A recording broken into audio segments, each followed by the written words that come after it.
but you don't want them in the same place.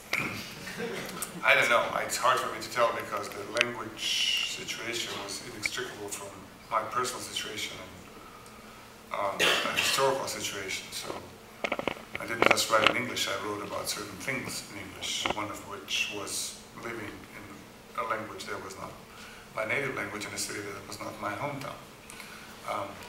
So you can drive yourself crazy because that, in fact, you could drive yourself crazy or become a writer thinking up alternative scenarios to your own life. I do that all the time.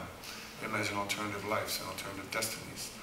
But I do that when I write, not when I don't write. I really don't think this was my fate, but I also don't think that, I could have made a better choice in that regard. But I was thinking, and this is also part of the answer to your question, I think, but I was listening to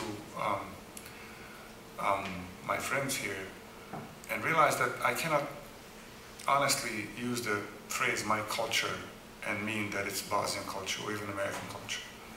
That in a sense, I as a person, and certainly as a writer, I assemble my culture. That is, I pick and choose who I feel affiliated with or interested in, or who speaks to me and who doesn't.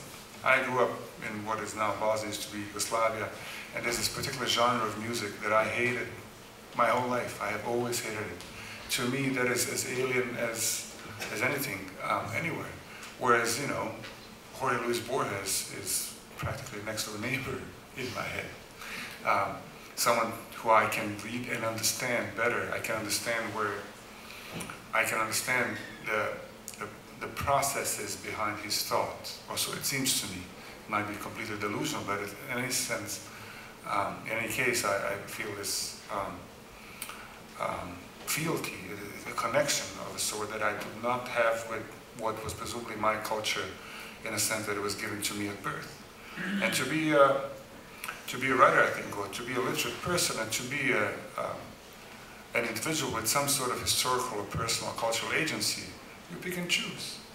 The New York underground rock scene was far more important to me than the classics of the Serbo-Croat literature.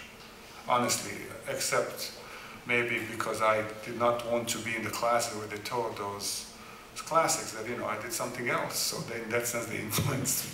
I avoided them. That's a way to be influenced too. And so it doesn't mean that I dismiss or am dismissing where I come from, but rather that I would like to, as a person, as a writer, to preserve the right to choose and to assemble my own culture.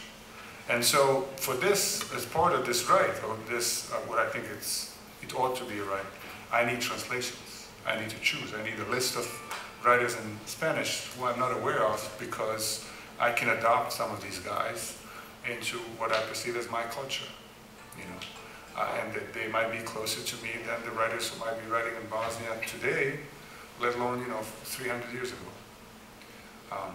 So in that sense, I don't know what my alternative lives would have been, but you assemble your life from what you have at hand at a particular time. I had English, I had Chicago, I had my life as it was, and that's where I made my literature and my life off.